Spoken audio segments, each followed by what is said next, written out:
Hello everyone and welcome to the latest Australian Water School webinar. I'm Mitchell Smith, I'll be chairing today and we're joined by Michael Barry who will be presenting on water quality model validation using mass balance analysis.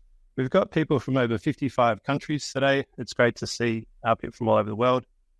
So Michael Barry is the water quality lead at TUFLOW and he'll be doing most of the presenting today, and Emma is a water quality modeler at BMT, and I look after TUFLOW FB and will be also answering questions. So we'll move on to the polls. Cool. So thanks for answering the poll questions. Emma, Michael, did you have anything in there in particular that you wanted to raise? Yeah, the sector looks interesting, Mitch. Dominated by commercial, consulting and government. That's great. And it looks like we have a fairly even mix of experience as well, from new up to over 20 years, fairly similar, which is nice to have that spread. Yeah, go on, Mitch. Oh yeah, it's just with people who've struggled with water quality model calibration. There's a great 10% that have said no, and that's excellent. I need to get to know you better. But yeah, there's 42% that said yes, and some not applicable. Yeah. And then, there's a pretty good spread between people who think that water quality modelling is a black box and that don't. Yeah, that's good. And it's 40% of the people have watched water quality modelling webinars here before, so I know it'll be new concepts, but thanks for the people that have attended today. Any thoughts there, Emma? I think it was good to see we've got a wide range of experience, and for those that have had some experience, I guess we do run into those problems with struggling with different calibrations. So I think people get a lot out of today's session. Awesome. All right, well, thanks very much for that. Please ask lots of questions. That's what we're here for. And I'll hand it over to Michael. And thank you. Thanks, Mitch. Great. Well, it's a real pleasure to be here. And thank you again to the Australian Water School for hosting us. Today we'll be talking about water quality model validation, but perhaps a different way of doing things, and a complementary and supplementary way of doing things in terms of calibrating water quality models. So again, lovely to be here and looking forward to lots of questions and discussion.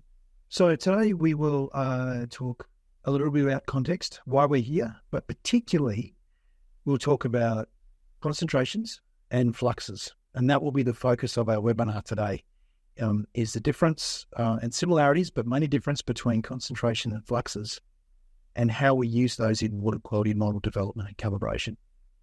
We'll do that exploration in a bit more detail through looking at a hypothetical model and its calibration. It'll be a water quality model, but we could spend a long time looking at every water quality model parameter that we simulate, but today we don't have time for that. So we're just going to focus on dissolved oxygen, which is often seen as the core or central water quality constituent that we like to model. So we'll focus on dissolved oxygen simulation, how we can calibrate our model better in this hypothetical example, and then we'll wrap up after that. So what do I often hear? We heard it a bit today, Mitch. In fact, about half our people said things like this in our survey. I hear that water quality modelling is too hard. There's too many parameters. I don't know where to start. It's a bit of a black box, and we'll come back to that black box concept later on. I've even heard people say water quality modelling is a bit of hocus pocus and abracadabra. And really what it comes down to is, yes, it might be lots of parameters. Yes, it might be a black box, but really what it comes down to is, how do I trust my model outcomes and how robust is my water quality model? And that's really what we're interested in getting to the core of today. How to improve my confidence in my water quality modelling? How do I stop guessing? That's pretty much where we're going to go today. Underlying, I think, in my experience in the industry of water quality modelling, underlying some of these feelings around water quality modelling being a black box and hocus pocus is that we can get the right answers in our water quality model predictions for the wrong reasons. If getting the right answers means that the models we use predict the same water quality concentrations as measured concentrations. So if we go down the path of comparing model prediction concentrations with measured concentrations, it is possible that we can get the right answers for the wrong reasons. And I think this is the underlying uncertainty in water quality modelling. Just to refresh our memories, a concentration is typically a mass of a water quality constituent per unit volume of water. So in the case of dissolved oxygen, that is dissolved oxygen, concentrations are in milligrams per litre, milligrams of oxygen per litre of water. And that's what a concentration is, mass per unit volume. And this is typically how we have assessed the fitness for purpose of water quality models in the past, by looking at concentrations. And today we're going to talk about something a bit different. We're going to do things a little bit differently. The problem with looking at concentrations is that, in our case, dissolved oxygen, because that's the focus today, they're not fundamental quantities. Concentrations are not fundamental quantities in environmental systems. Concentrations are the byproduct of the action of multiple environmental fluxes of mass of oxygen. And mass fluxes are fundamental quantities. And it's the action of these mass fluxes that then result in concentrations that we observe. Concentrations are not fundamental properties, mass fluxes are. And at this point, it's probably good to remind ourselves what a mass flux is. And a mass flux is a transfer of mass from one form or state to another. So here's an example in the red box. Photosynthesis is the process that we're all familiar with because that's what plants do to make oxygen for us as humans to breathe. And that process converts carbon dioxide to carbon and oxygen. And in this photosynthesis process, this represents a mass flux of oxygen because oxygen is moving from one form, which is inside carbon dioxide, to another form, which is free oxygen. That's a mass flux. It's a change of oxygen state, from carbon dioxide to oxygen. And those fluxes are represented in milligrams, usually, of oxygen, in this case, per unit area or per unit volume, per unit time. So they're not concentrations, they are the rate at which mass of a particular constituent changes from one form to another. And these are fundamental quantities because this is what actually happens in the environment. Photosynthesis happens. And so these processes and their action then result in the generation of concentrations of oxygen, but the concentrations of oxygen are not the fundamental quantities or processes. The mass fluxes are. So to give us an idea of how this might sit in a typical water quality model, here is a schematic that shows just any particular waterway or water body and the sorts of constituents we might simulate in a water quality model, including dissolved oxygen, which is our case study example today, and all the processes around dissolved oxygen that might happen in a typical water quality model. So if we think about our balance or our comparison between concentrations and fluxes, then in this schematic, a concentration is concentration of oxygen right there, and that's an output from a model, and it's something we might measure in the field. But how does that come about? Well, it comes about because mass fluxes occur, as we just talked about. And in this particular case here, even though we might go and measure a single concentration of oxygen, that concentration is a result of all these mass fluxes, all these orange or red Fs. These are all the mass fluxes that act in concert, some against each other, some with each other, to end up in that single concentration of oxygen. So this is why fluxes are fundamental properties, that are fundamental processes and quantities that occur in the environment, and concentrations are not. They are the byproduct of the action of fluxes. And this is a fundamental thing we're talking about today. Now, the problem here is that whilst we can go and measure concentrations, and we should continue to do that, the problem is that we cannot tell what fluxes and what combination of fluxes and the magnitude of those fluxes, how they acted to produce a single concentration number. So as an analogy, if I said to you, Mitch, oh, here's the number 11, and I did some arithmetic to come up with the number 11, and I said to you, Mitch, what arithmetic did I do to come up with 11? Mitch, you wouldn't be able to tell me. You wouldn't be able to tell me whether I'd done 6 plus 5, or 20 minus 9, or 3 squared plus 2, or 10 plus 1. You couldn't tell me how I got that number 11. And it's exactly the same analogy for concentrations and fluxes. If I give you a concentration of 11, you can't tell me what fluxes contributed to and the scale of those fluxes contributed to that number 11, because we cannot back calculate fluxes from concentrations. In the same way that we can't tell what the arithmetic was to get to the number 11 by just looking at the number 11. We need to do better than that. And the issue then arises that if we model a concentration of 11, it might match measurements of 11, but is it matching for the right mass flux reasons? Or is it just an accident that we got the number 11 right? And this is the issue. We cannot tell whether we're right by just looking at concentrations. We need to dig deeper and look at the fluxes that generated those concentrations. And this is what we're suggesting today we need to start doing in our water quality modelling, because we haven't really done that typically in the past. So in the past, we may have said, oh, look, I've got the number 11 coming out of my model. We measured 11 in the field. They match. That's probably pretty good. Let's hope everything's okay and just get on with our modelling project. What we're suggesting today is that might be a little bit risky. And we'll talk about how we can overcome this risk and deal with it in a meaningful and scientifically robust way. And in fact, the standard practice has been for some time to focus on matching the statistics of modelled and measured concentrations. And we're saying that today we might want to do a bit better than that. Why? Because concentrations have been at the centre of compliance. And that's okay. Legislative regulatory bodies set concentrations as compliance goalposts, if you like, for water quality objectives like oxygen and nitrogen, phosphorus. And that's fine. We should keep doing that. And we're definitely not saying today that we should stop measuring concentrations. We're not saying that.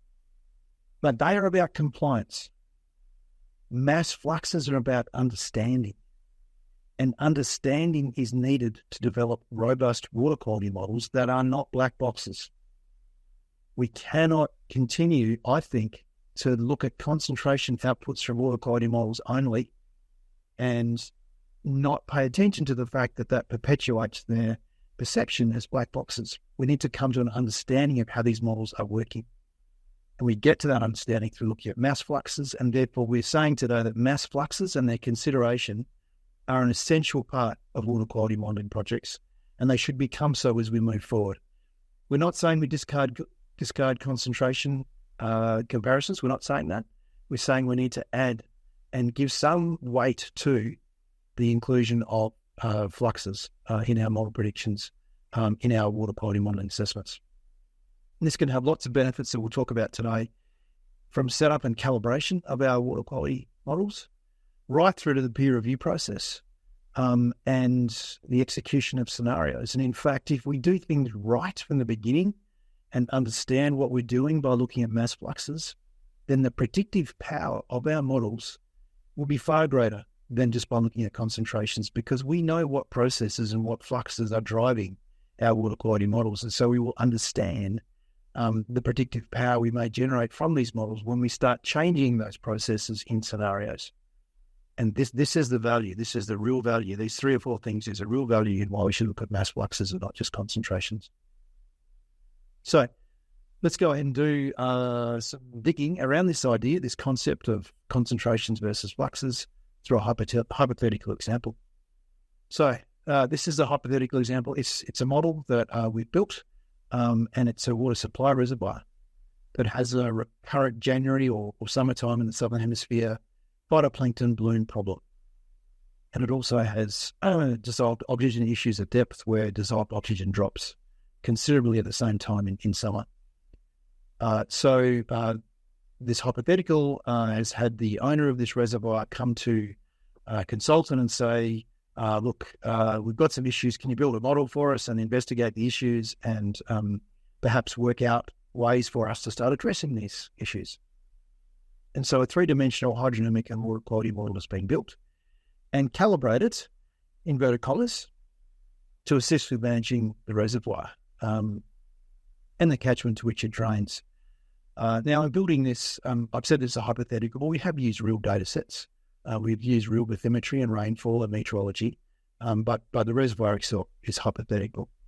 And the purpose of doing this is to do this model setup and calibration, and then to say, is the water quality model right or fit for purpose for oxygen simulation?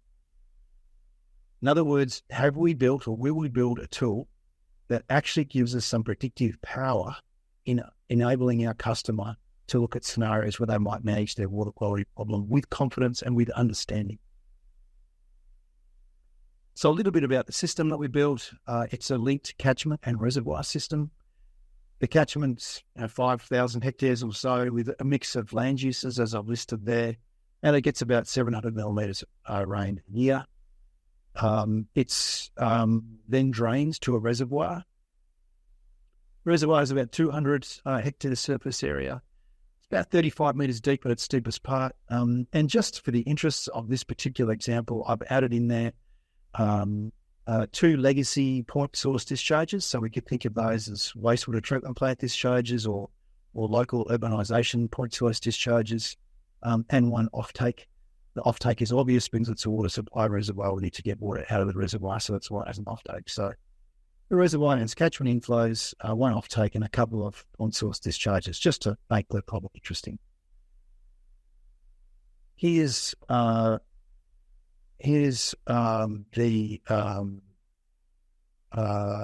catchment model. Is the catchment, sorry. As I've said, there's the area and the breakdown of land uses. Over here we have a digital elevation model of the catchment, and the red areas are high elevations and the blue areas are low elevations. So water will drain from the high areas down through the low areas, down to the bottom here where there's a reservoir. Here's the reservoir model, which we'll talk about in a second. But this is a land use mix here of forest, agriculture, and urban, and this is hypothetical. But is a typical mix nonetheless of how we might expect these sorts of catchments to lay in the land. Now, this catchment drains to a reservoir, as we've said, and this is the reservoir here. As we said, it's an offtake and 2 legacy point source discharges. These are where the major riverine inflows come in from the top and the bottom. Here's the offtake over here, and just for future reference, when we start looking at time series of concentrations of oxygen, this is the location that we will take those time series from in our model here. A couple of things to note for subsequent slides is that it's well known that this reservoir has a high organic content or organic matter content. So it's brown, brown freshwater reservoirs with lots of tannins. That's organic matter. There's a lot of tannins in there. And just to note as an aside, we've deliberately built this model as a spatially coarse model. It's not a high spatial resolution, but this is just a hypothetical example to illustrate a point. Typically, we would build it more high resolution than what I've shown here. What did we use to simulate the catchment and the reservoir, the receiving water? Well, we built an integrated system model of the entire system from top of catchment to the reservoir extraction, and we use TUFLOW catch to do that. TUFLOW catch comprises 2 TUFLOW products. TUFLOW HPC looks after catchment hydrology, including export. So it provides hydrology and pollutant export and transport simulation in the catchment. And TUFLOW FE was our in-lake water quality model of the reservoir. It was fully 3-dimensional hydrodynamics and water quality, simulating one up to 1 species of phytoplankton. TUFLOW catch links those products together seamlessly under the hood, automatically links them in space and time, and delivers a seamless overall catchment modelling product. We presented a webinar on TUFLOW Catch late last year, provided the URL there, so please go and have a look at that webinar from October or November last year if you're interested in learning more about TUFLOW Catch. But that's the modelling platform we used to look at this issue of concentrations versus fluxes. So the TUFLOW HPC domain is just the catchment, of course, and that drains down to the TUFLOW FE domain, which is the reservoir model here. And the linkage between the two is done automatically by TUFLOW Catch, and that linkage occurs at all these locations where there are white dots. These are all the locations where flows and pollutant loads are transferred from the catchment into the receiving well. So we have that lovely automatic seamless integration of these two model products. And that's what we've done to look at this particular issue. Yeah. Here's an animation just to give us a feel for how the system works. Here's our catchment, which we'll show shortly in the animation. It's just an example of a rainfall event coming through the catchment, releasing particulate organic carbon from the surface in the catchment and having it run through the catchment surface and then into the reservoir downstream. These white dots here are the center line of the reservoir model, with the upstream end of the reservoir model being here and the downstream end being here. These white dots correspond to moving from the left to the right in this sub-pane of the animation here. And this is a vertical curtain of particulate organic concentrations, organic carbon concentrations in the reservoir. So what you should see is when the simulation runs, you'll see pollutants enter into the top of the reservoir here, and they'll pop up over here in the curtain view, and they'll run through the reservoir as the simulation goes, down to the offtake here.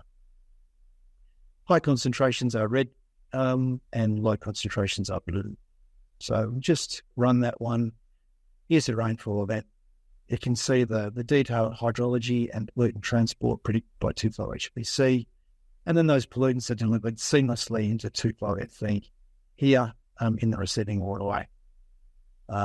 With this red slug here of organic carbon eventually entering the reservoir, you can see it pops up here in the reservoir. So that's just give you an idea of how this integrated system is working, and we're looking at particularly dissolved oxygen predictions in the system in this case study. So we could look at lots of constituents. There's lots to look at here, but we'll just look at dissolved oxygen for now. And hopefully we can really try and underscore the importance of looking at fluxes as well, concentrations, just by considering dissolved oxygen. We are going to look at the models that have been prepared, calibrated, in fact, for our customer. And because this is such an important project, we didn't just have one modeler or one modelling team working on this model build and calibration. We had four. We had four people. And what we're going to do is we're going to look at their calibrations and we're going to compare them, and we're going to see where it takes us in terms of looking at concentrations only and then concentrations and fluxes in terms of understanding the predictive power of the models that have been built by these four modelers. So our four modelers are Ray, Phyllis, Ron, and Brenda. And these people have acted independently in building a calibrated model of the reservoir for dissolved oxygen. And in this particular example, I'm going to be the peer reviewer. So I'm going to look at what Ray, Phyllis, Ron, and Brenda have presented, and I'm going to make an assessment of what I think they've done in terms of model predictive power and capability. So the very first thing we're doing, and we've been doing it for decades, is we build these models and we would look at concentration predictions from the model with measurements, and we compare the two. So that's what we're doing here in this slide. So what we have here is four panels. The first panel corresponds to the first modeler, the second panel to the second model, etc. And their photos are here to remind us. And what we're plotting is concentrations of oxygen in time. And time is on the horizontal axis for all these plots, and we're running over a month from the beginning of January to the end of January. Model predictions are the solid lines, and blue is at the surface, and orange is at the bottom. And just to remind ourselves, this is where we've taken these concentration time series from our reservoir up here. So in this particular case here, we've got a blue line, which is a model prediction of dissolved oxygen concentration in the surface. And we have an orange line, which is dissolved oxygen concentration from our model predicted at the bottom. And they run in time all the way through January. And different modelers have got different concentration predictions for the surface and bottom dissolved oxygens. Now, as our comparison point, we've also got some measurements of dissolved oxygen at the top and at the bottom to see how our modelers have gone. Now, these measurements are the blue and orange circles with whiskers on them. And you can see it was a fairly intensive monitoring program because we've gone out, well, I don't know, 7 or 8 times in the month. So every few days we've gone out to make some measurements. And again, the blue circles are surface measurements of oxygen and the orange circles are bottom measurements of oxygen. And these are measurements. So the circles with the whiskers are measurements, the lines are model predictions. And our goal in the past and still now, our goal should be so that our concentration predictions for our model, which are our lines, match up with the respective measurements. And so we do want our models predicting the right concentrations.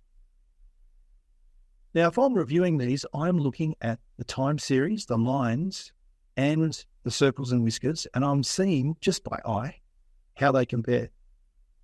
And to be honest, as a reviewer, I'm looking at all of these and going, they're actually pretty good. I don't mind those. And in fact, they're pretty hard to tell the difference. There are some differences in the time series concentration predictions. There's small differences around here, for example, and perhaps around these areas, but really they're not substantial. These concentrations are all pretty much the same and they do a fairly good job of predicting the measurements made in the field. So in the olden days, in times gone by, I'd say, yeah, I'm encouraged. This is great. We're all on the right track. Everyone's done a fantastic job of calibrating their dissolved oxygen models. But looking at things by eye isn't necessarily acceptable on its own. So what we typically do then is we would do some statistical analyses of these time series in terms of their ability to reproduce the concentrations that were measured as spot or point measurements. And there are many ways of doing this, and there are many metrics we can look at. There's been some great publications over the years on how to look at the statistical comparisons. And Moriarty 2015 is one of those. So what I've done, what the modelers have done is they've prepared their own statistical comparisons using the guidelines of Moriarty, and they've looked at R and R squared. They've looked at Nash Sutcliffe efficiency, index of agreement, root mean square error, mean average error, and percent bias. They've computed all these statistics individually, so rated his, Phyllis hers, Ron his, and Brenda hers. And they've used the goalposts provided by Moriarty as to whether these statistical comparisons are very good, which is light blue, good, which is green, satisfactory is yellow, and not satisfactory is red. And so they have presented all these statistics and color-coded them where they could using the very good, good, satisfactory, or not satisfactory goalposts, if you like. And again, I'm looking at that going, how actually they're pretty good. Just about all are blue, and if the ones that aren't blue are green. So that's very good or good. So I'm encouraged. I've got some great concentration time series that look pretty good. I've got some great stats from Ray, Phyllis, Ron, and Brenda. Ron maybe's got a few more greens than the others, but it's still pretty good. I'll still be pretty happy with that. The question is, which one do I go with? As a peer reviewer, I'm now stuck. So I'm thinking, well, how do I tell the difference here? Like, are they actually the same or not?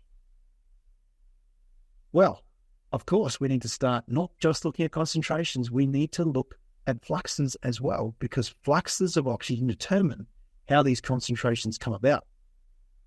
So we need to dig deeper into our water quality model predictions and not just look at concentrations, but look at fluxes as reported by our water quality models. And the TUFLOW FV water quality module, which was used in the TUFLOW FV model of the reservoir, does report these fluxes. They're called diagnostics, but that's what they're reported as, these mass fluxes. So let's take the next step and let's look at the mass fluxes that have been generated in these respective four models by these modelers. Just to refresh our memory, this is the same image we saw before, and these are all the mass fluxes that go into computing those concentrations of oxygen. And we'll look at those in a bit more detail. By breaking up those fluxes into what we're going to call boundary oxygen fluxes and internal oxygen fluxes. Boundary oxygen fluxes are fluxes of oxygen that come from boundaries, from outside the TUFLOW FE model domain. For example, sediments consume oxygen, and that's a boundary flux at the bottom of the model. And sediments consume oxygen because biological processes happen in the sediments, and those biological processes consume oxygen. That's what bacteria do. So that's a sink of oxygen from the boundary of the model. Surface aeration is when the wind blows on the top of the reservoir, oxygen gets pumped into the water. So it can deliver oxygen into the water. The water can also deliver oxygen back to the atmosphere in some circumstances. So surface aeration is a bit of producing and consuming oxygen. Catchments and wastewater treatment plants, they will always deliver oxygen into the system. They can't deliver a negative oxygen, or they can't take oxygen out because they're inflows, the catchments and the wastewater treatment plants. So they always will produce oxygen. But the offtake is a withdrawal of water from the reservoir, so it will remove water and oxygen from the reservoir. So these boundary fluxes, whether it's the sediments, the surface, the catchments, or the offtake, they're all on the outside of the model, which is why we call them boundary fluxes. This is what they do in terms of oxygen. And here they are pictorially. Our boundary fluxes are, again, the catchment inflows, the point sources, the sediments, the surface, and the tidal exchange, or in our case, the extraction from the reservoir. Now, the other type of fluxes are internal oxygen fluxes. And these are fluxes that occur as a result of the operation of ecological processes or water quality simulation processes. And these are the ones we're considering here. Phytoplankton respiration is the first one. Phytoplankton respire like we do, and that converts oxygen to carbon dioxide. And so that's a sink of oxygen, it removes oxygen from the water column. They typically respire at night time, not always, not solely at night time, but typically at night time. Organic matter mineralization is when bacteria and microbes eat organic matter and convert organic matter of nitrogen into inorganic matter of nitrogen. And in doing so, they consume oxygen. That's, again, the bacteria consume oxygen when they live, when they eat effectively. Ammonium nitrification is a conversion, again, by bacteria of ammonium to nitrate. Ammonium has no oxygen in it, but nitrate does. So obviously there's a consumption of oxygen there in nitrification. And the other water quality process, the fourth one, is phytoplankton primary productivity. And this is just photosynthesis.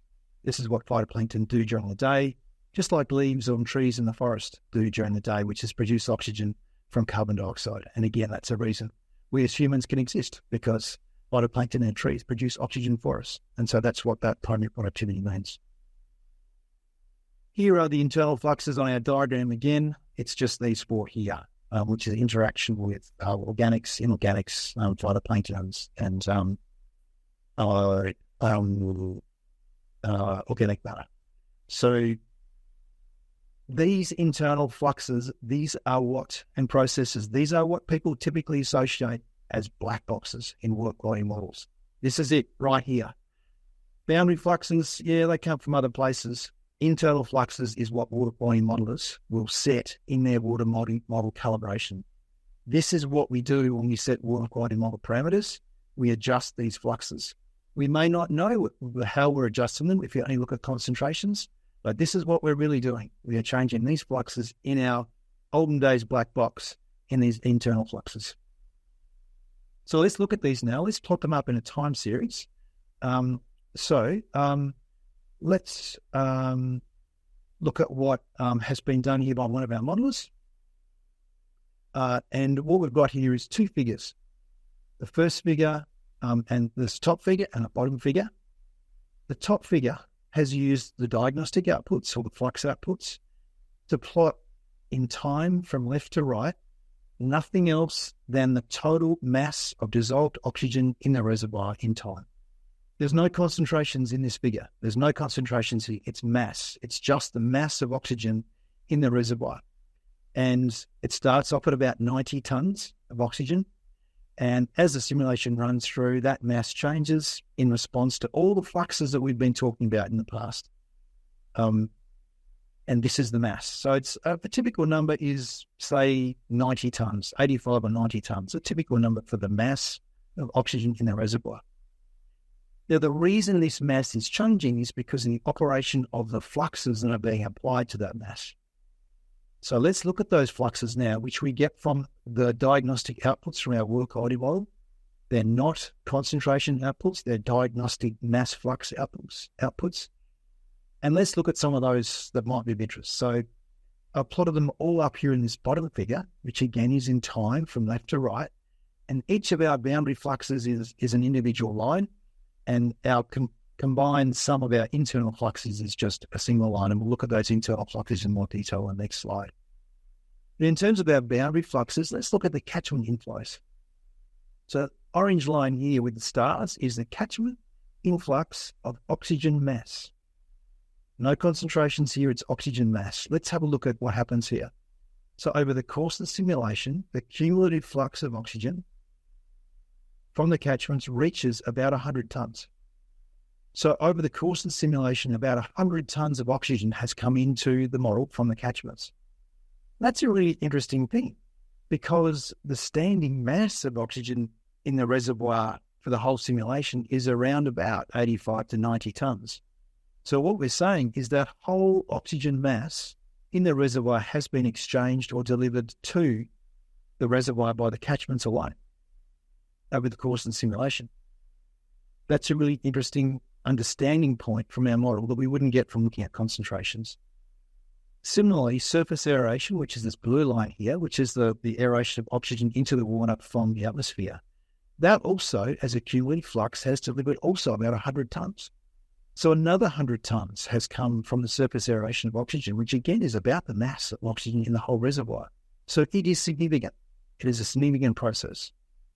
On the other side of the coin, our negative fluxes down here, or our negative cumulative fluxes, we have the most negative is the benthic consumption, which is sediment consumption of oxygen. We talked about how that was bacteria consuming oxygen in the bed. That takes out more than 100 tons of oxygen over the simulation period. And the purple line, is extraction, which is just the water coming out of the reservoir for supply. So what we can see by looking at these cumulative fluxes is we have a balance, more or less, between the fluxes coming in from the catchment and the surface, balanced by what's been taken out with extractions and from benthic fluxes. This gives us understanding of how oxygen is moving through our system. And this is really important. We understand what processes and what fluxes are important. But they're just the boundary fluxes. What's really important for water quality modelling is the internal fluxes we talked about before. And this blue line here is the internal fluxes. Now, even though they end up being more or less, well, not zero, but about minus 10 or minus 20 over the course of the simulation, we need to look into these internal fluxes because we know that there's 4 there that are of interest. We need to see how they've been parameterized by each of our modelers to really get an understanding of what these people have done in the inner workings of their water quality model. So let's look at those, and we're going to put them up on a diagram here so it's nice and easy to understand. Just to remind ourselves, our boundary fluxes are ones that appear in these boxes here. So here's our reservoir, and all these boxes here are numbers we're going to populate. We're going to populate with numbers that come from our water quality models. The boundary fluxes are catchment inflows, atmospheric exchange, wastewater treatment plants, sediment fluxes, and extractions. We won't look at those too much. What we will look at is the internal fluxes, and we're going to report those here for each of our 4 modelers. And we're going to have 1 modeler per column of data here. And we're going to see what happens with these numbers for these different internal fluxes we talked about before, which is productivity, respiration, mineralization, nitrification. We're going to talk about how these vary from model to model, because this, again, is where the black box is and where the water quality model parameters can be set to get whatever concentrations we like, more or less. So we're going to dive deeper now, and we're going to look at what these actual fluxes of mass were in these internal processes that generated the concentrations that gave us great statistical comparisons for. Let's look at Ray. Ray's first up, and we won't spend too much time on these boundary fluxes, but we will look on these fluxes in the internal processing, or the black box part of the water quality model here. And Ray has got primary productivity. We had about 275 tons of oxygen that was produced by phytoplankton over the course of the simulation. It was balanced by about a loss of 30 tons from respiration. Organics mineralization was about 130 tons, and nitrification was something similar. As a peer reviewer, that looks sort of reasonable to me. One rule of thumb that we use in water quality modeling is that respiration mass fluxes should be about 10 to 15% of productivity mass fluxes. And Ray's done a pretty good job here. He's in that ballpark of around about 10% here. 30 is about 10% of 275. So that actually looks okay. And I wouldn't be too surprised if Ray's on the right track here.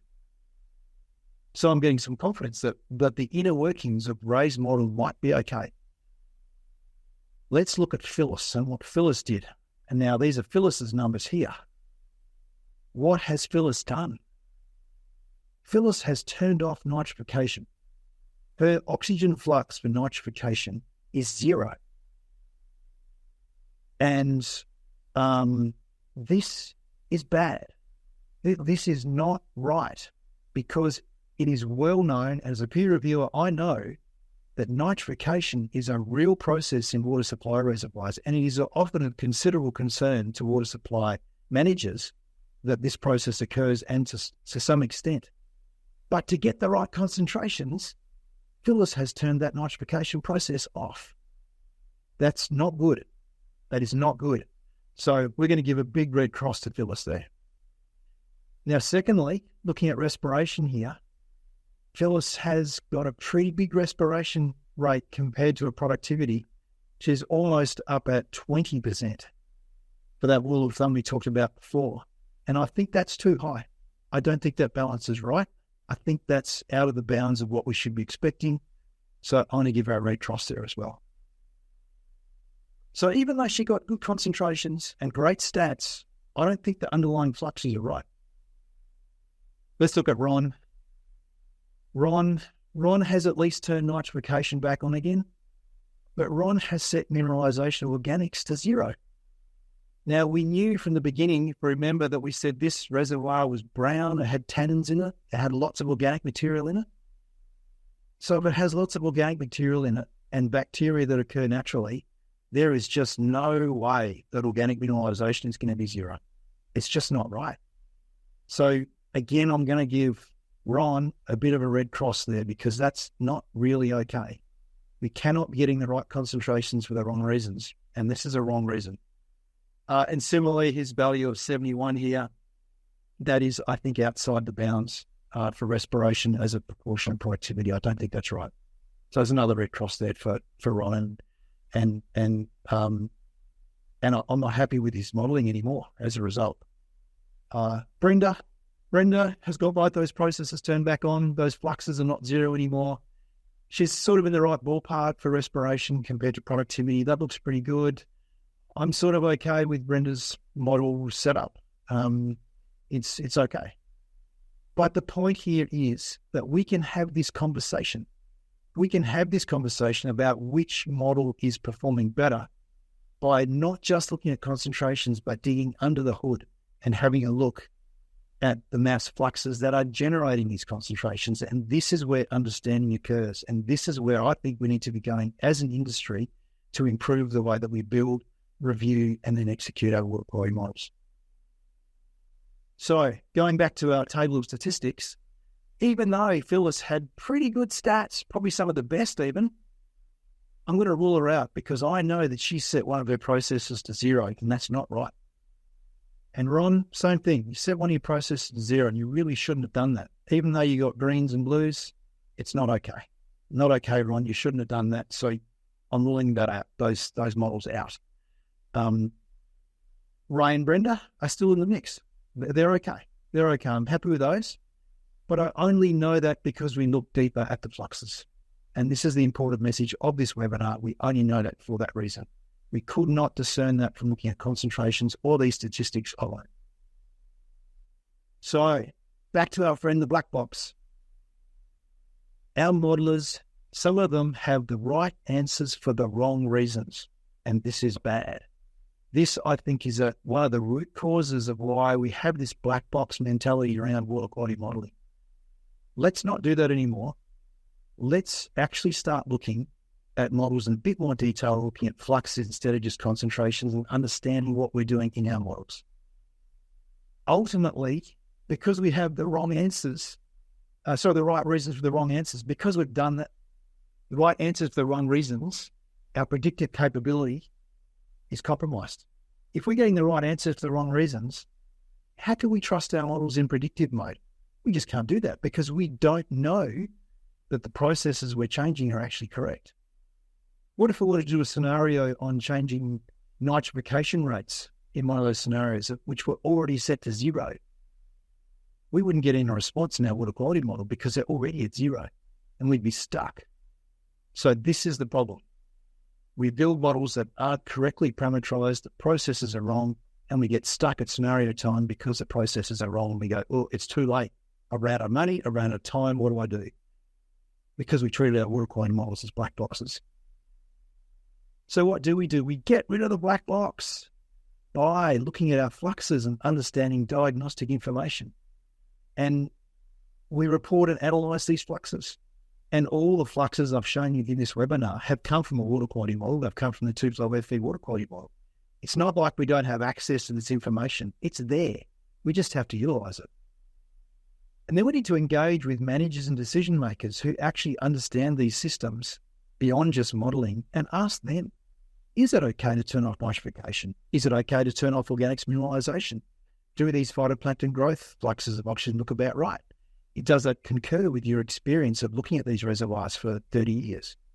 Let's get some of that understanding from managed decision makers, traditional owners, people with local knowledge. Let's talk to them and see that the processes as parameterized in our models are about right. In other words, let's not talk at modelers ourselves. Let's broaden the conversation with the conceptual diagrams that we looked at before to try and engage more than just ourselves in these processes. And it's not frightening. Fluxes can be measured. These mass fluxes can be measured and are measured, but just not as often as concentrations are measured, because concentrations are what we've always done and they're easy and cheap and fast. Fluxes are harder to measure, but are so important, and we should be doing it. Sediment fluxes of oxygen have been measured for decades, a long time. Phytoplankton growth rates and respiration rates, they're all measured. Organic mineralization rates, inorganic conversion rates, all those fluxes are measured and measurable. We should be doing this and feeding these into our water quality modelling studies, as well as concentrations. I'm not saying throw out concentrations, I'm saying supplement those analyses with flux-based analyses. So the wrap, and I'm just about finished, Mitch. I'm not saying anything that's particularly new or revolutionary here. This has been published.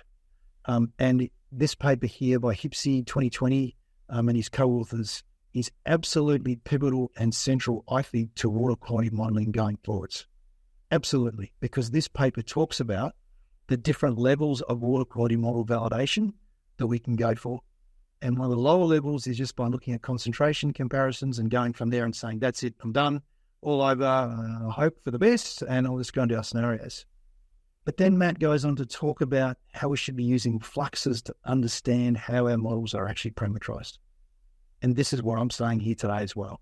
We need to go above and beyond concentrations and start looking at fluxes. And let's not just do it for oxygen, of course. We can do it for all constituents that are simulated.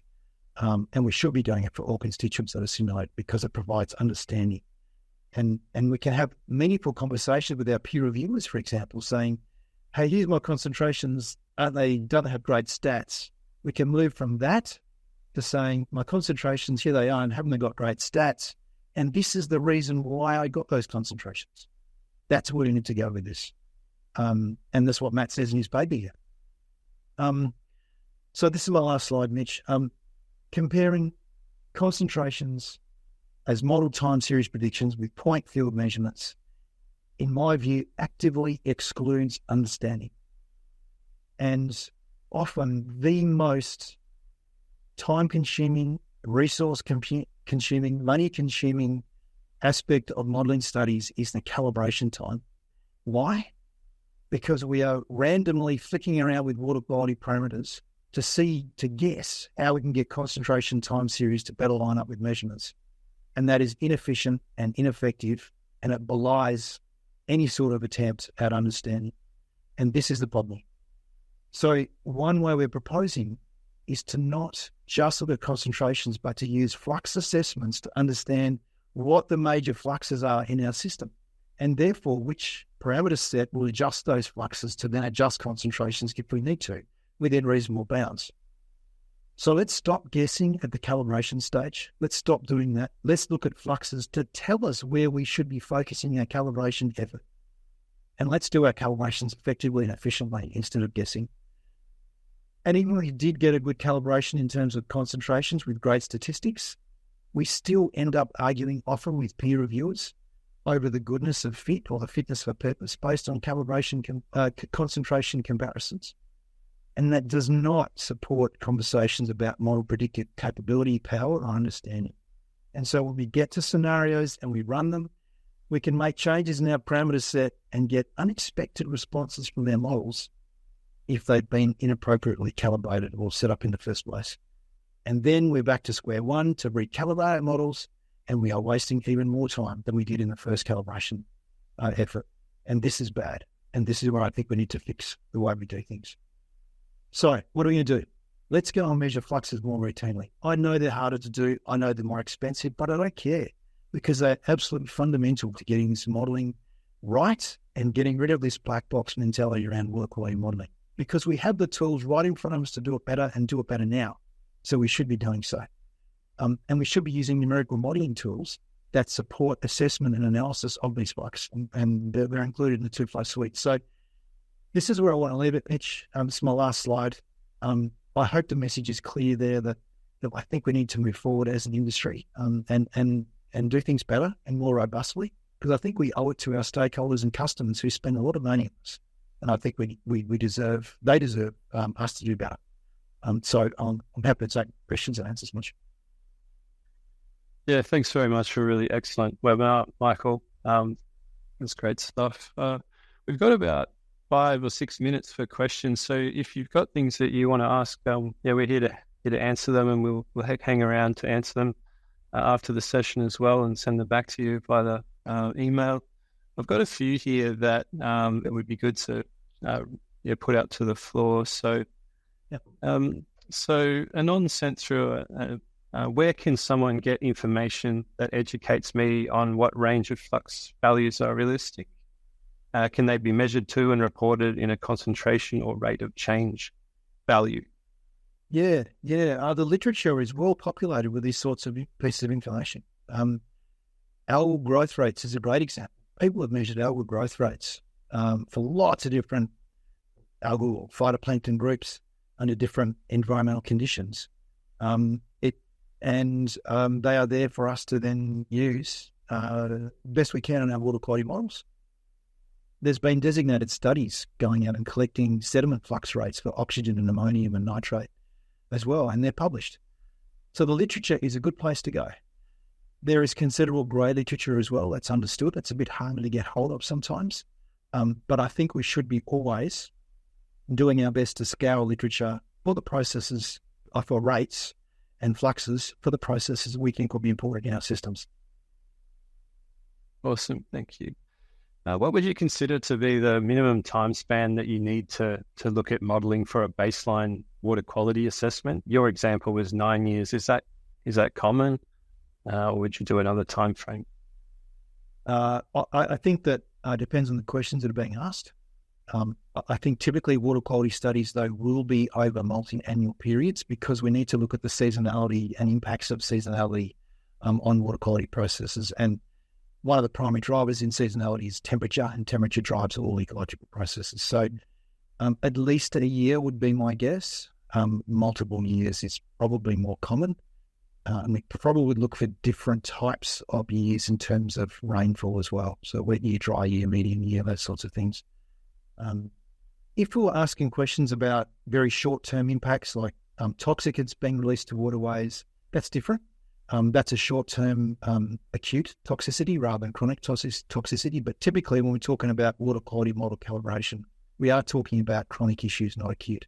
So chronic implies multiple years. Awesome. Thanks, Michael. Do either of you know of any university degrees and specifically master's programs in Australia that teach water quality modelling that you recommend? They're biased, by the way. Yeah. Yeah, I can't think of any off the top of my head, Mitch, but certainly undergraduate, there are these sort of concepts I talked about undergraduate courses in the universities I've dealt with. My view is that we could focus more on these things, and that should be obvious from today, but I can't think of any explicitly. Emma, have you come across any? No, I'm also sort of thinking the same thing as well. I couldn't quite think of it off the top of my head. Yeah. I reckon some Googling would probably get you part of the way there. Yeah. Universities are always keen to have those sorts of conversations too. Yeah. Awesome. Tony McAllister's got a good question here, or more of a comment. There are accepted bands for Mannings and roughness values for flood studies. Surely we could have something like an accepted band for water process coefficients. They just have to be reported. Do you have any general comments on that, Emerald Mike? Indeed, yeah, absolutely. That's part of the process too. So transparency around reporting those rates, or they are parameters in water quality models. Absolutely. The interesting thing though is that a lot of those rates are not applied unchanged in water quality models. So those rates are modified in water quality models dynamically by things like dissolved oxygen and temperature and overlying nitrate concentrations in some cases. So the actual fluxes that eventuate as a result of specifying those parameters in accepted ranges may be quite different to what we expect because of the dynamic environmental conditions that are evolving in the water quality models as they go in time. So absolutely need to report parameters and parameter ranges. I think the ultimate test of the validity of those is also an assessment of those mass fluxes. Awesome. Thank you. There's a good question here. If we were to do a study, what period of data sampling and collecting of flux information would you sort of think would be a minimum or recommended amount, particularly if you want to use it as new data to supplement past data collection, concentration data recordings? Yeah, absolutely. Emma, you've probably got some thoughts on this as well, but my thoughts are, depends on the questions you're asking. Models, that's my standard response to everything, because we can go and collect as much data as we like, but it is expensive and time consuming, and difficult, often difficult. So it depends on the questions we're asking. We should be tailoring our data to suit those questions. Having said that, we would want to be making sure we are covering off on the basics of the processes that we thought were important. So that would definitely include oxygen-related processes in a reservoir. So what we might do is say in our reservoir, let's put an oxygen string, a string of sensors from top to bottom in a reservoir, and let's let it sit there for a few months. We have to maintain it, I think, but other than that, we could do that fairly cheaply and fairly effectively, and that would help us answer a lot of questions. It would certainly fill out spot samples or spot profiles of oxygen for that continuous logging over depth. So I think it depends on the questions you're asking and the system you're monitoring, but getting the basics right would be really, really essential. Again, so when you come to looking at those fluxes, you can say, yeah, I think we've got it about right, or our mix is wrong. Our fluxes are actually not right. We've got to do better. Supplementing those concentration measurements with fluxes is obviously key, and we've talked about a few of those different chamber-based methods. Emma, any more comments on that? Yeah, I think, as you said, it goes back to what question you're asking of the models or what you need to understand in the system. And there were a few comments in the chat a little bit earlier is, how important is building that conceptual model before you start actually modelling, which that conceptual model then probably informs the data that you need to collect to understand what fluxes are important. So I guess it's that, how important important building those conceptual models and talking to people and understanding the system before you even start going to measure things. Yeah, that's right. And in fact, that conceptual model is level 0 in the HEPSI paper that we talked about. It's base level conceptual model. Level 1 is looking at concentrations only. Level 2 is looking at fluxes as well. And level 3 is about system stability, which is another issue altogether. But certainly getting a level 0 is absolutely the right thing to do. Yep. Awesome. I think we got time for one more question from Angus, and it's a good one. As a small consultant, it can be hard to convince the boss to get money to pay for paywalls and literature. Do you have any hot tips for the good stuff, meta reviews or something that, you can get what you need quickly? So hopefully I haven't butchered that, Angus, but I think that's the gist of it. Definitely hear you, Angus. I hear you. There are ways that those sorts of academic literature can be available to people in academia, including students. That's understood, but once we leave those sort of domains, we sort of move away from that access point. I don't have any tips and tricks on how to get access without paying. In a shameless plug, you can go and have a look at the TUFLOW FV Water Quality Manual, which is online, and it has all those parameters and typically accepted ranges of all the parameters we talked about and more today. That has come from my experience of modelling and literature. That's somewhere to start. But they are ranges that vary greatly typically. And I wouldn't be saying that's the gold standard, but certainly that's a good place to start, to at least understand the units of the parameters we're setting and the typical ranges, at least at order of magnitude. That would be a good place to start. And then, other than paying for things, I'm struggling a little bit, Angus. Sorry. What? Do you got any tips? Yeah, I think that would be the same. I've got a couple of good quality textbooks out there, Google Scholar tries to be my friend most of the time to get me the things that I need to get in to understand these things. Sorry, Angus. Awesome. Well, thanks again, Michael and Emma, and thanks everyone for joining, and thanks to Australian Water School. If you haven't checked out all the other webinars on their website, please go have a look. It's a tremendous resource. As we said, the recording link will be up in a few days on YouTube. As a live attendee, you'll get a certificate of attendance within the next couple of days for your professional development. If you could hang around for the short survey, that'd be great. Thanks very much. I'm going to dive to the next slide. And then there's some upcoming webinars here through July through November if you want to check them out. But again, thanks very much for having us, and have a good day or evening out there. And we'll see you next time. Thanks, everyone.